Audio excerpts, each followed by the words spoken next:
Sleeptite's Remy would not be possible without our collaborators, and the most critical collaboration partner, particularly in the early days, was RMIT University, and this person right alongside me, Professor Madhu Bhaskaran. Madhu, when we announced the CRCP nearly 3 years ago, we were sitting in your lab, and the journey to that point for you had been immense, and yet we're only just starting out on the Sleeptite journey to Remy. Did you ever have doubts that you'd be able to get it out of that lab? So the journey has been quite long, right? For the stretchable electronic side of things. This was something we thought of back in 2012. And then to realize it as in the lab was maybe 2 or 3 years worth of work.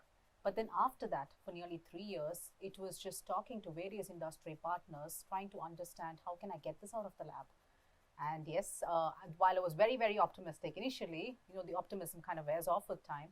But 2018 was when the CRCP happened, and let me just be honest with it, I never ever thought this would be the application which will actually take the product out from the lab into the market. So it was a 5-year journey in the lab until we made the announcement of an R&D program that was 3 years in the making, and here we are about to announce Remy to the world, the commercial application of it at the Sleeptite test facility.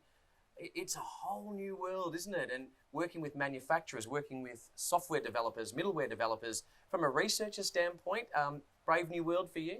Absolutely, because for me and we work in micro nano research facility, which is really, really tiny things where we gown up from head to toe in bunny suits, not because the lab is dangerous, but because we are a contaminant to the lab. So to go from there and really tiny things which we use really powerful microscopes to see, to make sensors which go across an entire mattress which anyone can see, it's been a big journey.